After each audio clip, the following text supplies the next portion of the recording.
My husband and I recently visited Mon mari et moi avons récemment visité la ville de Nauvoo, en Illinois.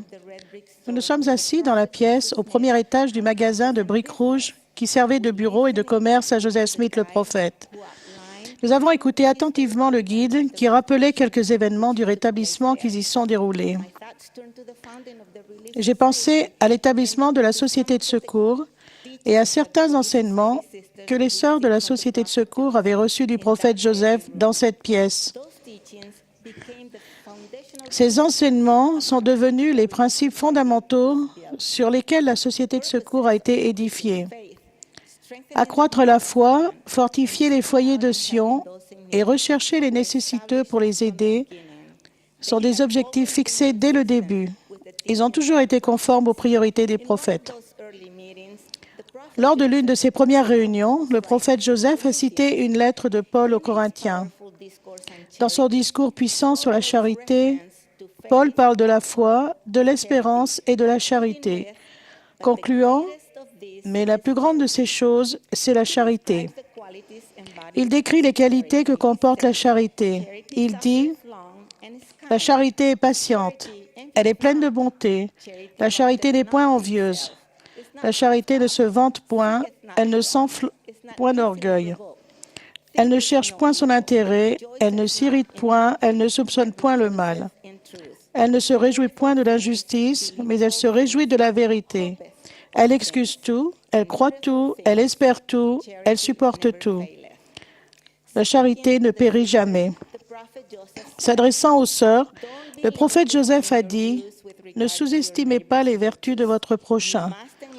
Si vous voulez agir comme Jésus, vous devez ouvrir votre âme aux autres.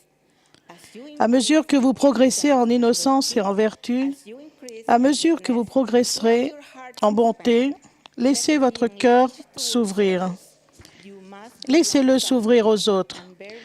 Vous devez être longanime et supporter les défauts et les erreurs de l'humanité. Comme elle est précieuse, l'âme des hommes. La déclaration scripturaire « La charité ne périt jamais » est devenue la devise de la Société de secours parce qu'elle englobe ses enseignements et la mission que Joseph Smith a confiée aux sœurs de la Société de secours, porter secours aux pauvres et sauver des âmes. Ces principes fondamentaux ont été suivis par les sœurs de la Société de secours partout dans le monde, car telle est la nature de l'œuvre de la Société de secours. Qu'est-ce que la charité?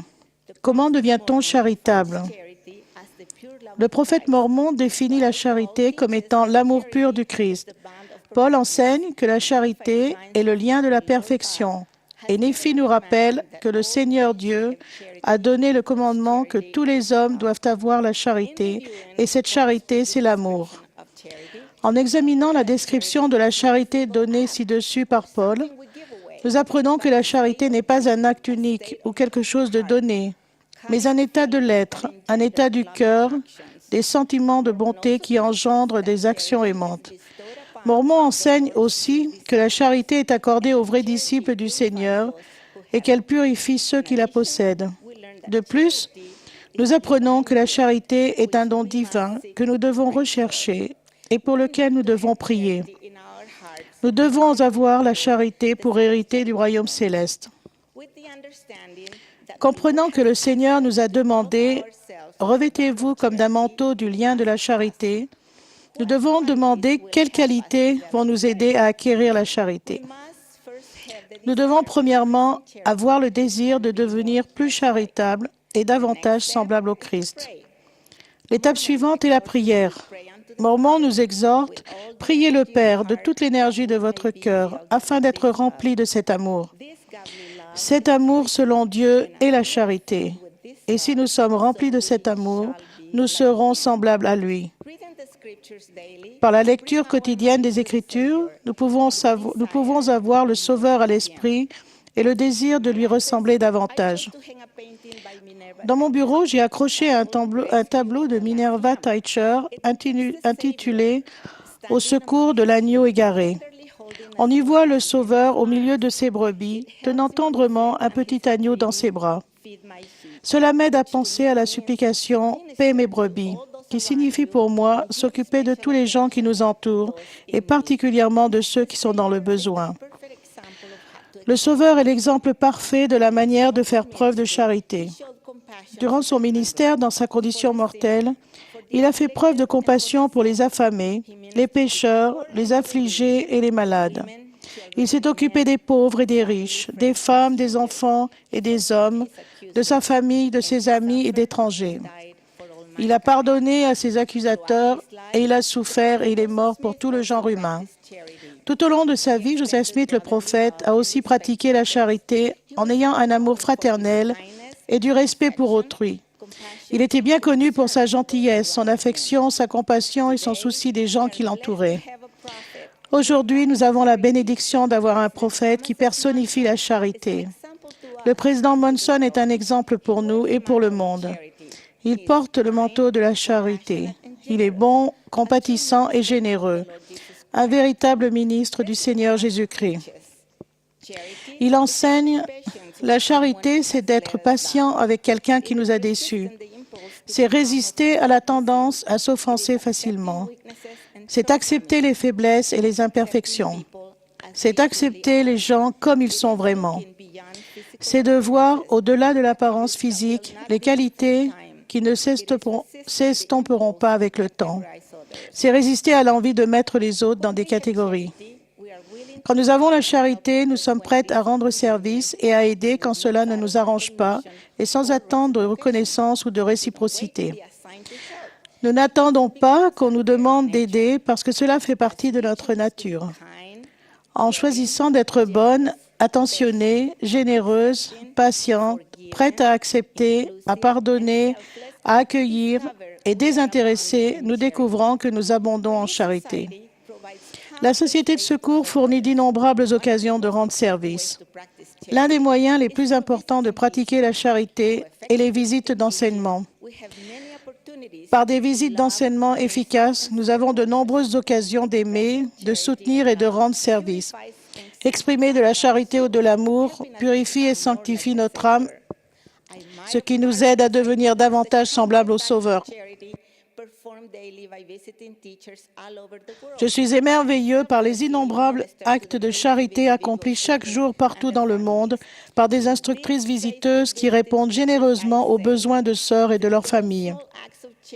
Je dis à ces instructrices visiteuses fidèles, par ces petits actes de charité, vous suivez le Sauveur et vous êtes des instruments entre ses mains. Quand vous aidez, aimez, soutenez, consolez, écoutez, encouragez, entourez, instruisez et fortifiez les sœurs qui vous sont confiées. En voici quelques brefs exemples. Rosa souffre d'un diabète handicapant et d'autres maladies. Elle s'est fait baptiser il y a quelques années. Elle élève seule son fils adolescent. Elle doit fréquemment être hospitalisée pendant quelques jours. Ces gentilles instructrices visiteuses non seulement l'emmènent à l'hôpital, mais aussi lui rendent visite et la réconfortent à l'hôpital tout en veillant sur son fils chez lui et à l'école. Ces instructrices visiteuses lui servent d'amies et de famille. Après quelques visites à une sœur, Cathy découvre que celle-ci ne sait pas lire, mais veut apprendre. Elle lui propose de l'aider tout en sachant que cela va prendre du temps et demander de la patience et de la constance. Emily est une jeune épouse qui recherche la vérité. Son mari, Michael, est moins intéressé par la religion. Quand Emily tombe malade et doit être hospitalisée, Callie, une sœur de la Société de secours qui est sa voisine, apporte des repas à la famille, s'occupe du bébé, fait le ménage et prend des dispositions pour qu'Emily reçoive une bénédiction de la prêtrise. Ces actes de charité adoucissent le cœur de Michael. Il décide d'assister aux réunions de l'Église et de rencontrer les missionnaires. Emily et Michael se sont fait récemment baptiser. La charité ne périt jamais. Elle est pleine de bonté, ne recherche pas son intérêt, supporte tout, endure tout. Henry B. Eyring a dit « L'histoire de la Société de secours est pleine de récits de ce genre de remarquables services désintéressés.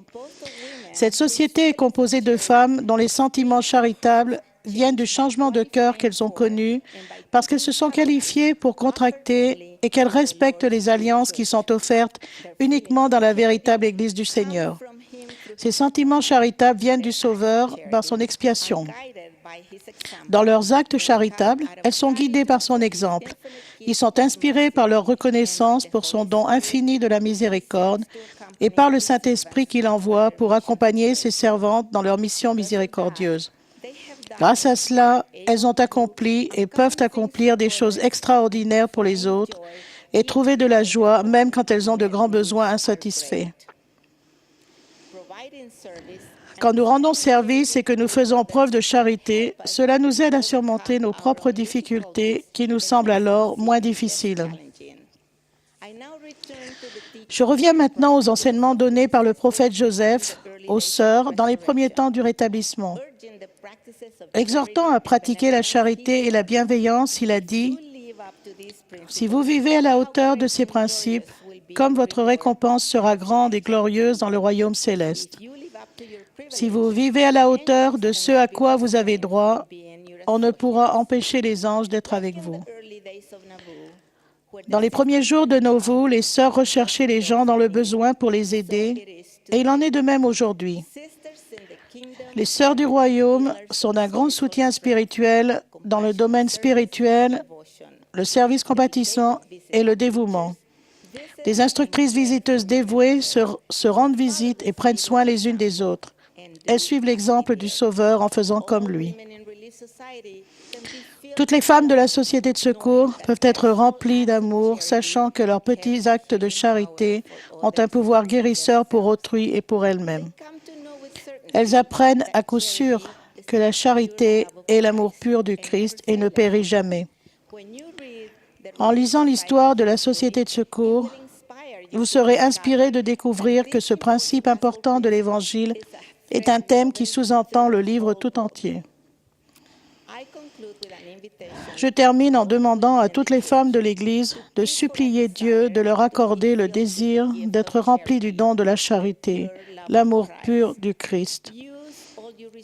Faites tout ce que vous pouvez pour faire le bien, apporter du secours et le salut aux gens qui vous entourent, notamment à votre famille. Le Seigneur couronnera vos efforts de succès. Puisse notre connaissance du grand amour du Père et du Fils pour nous, notre foi et notre reconnaissance pour l'expiation, nous pousser à acquérir et à exercer la charité envers toutes les personnes qui nous entourent. C'est là ma prière, au nom de Jésus-Christ. Amen.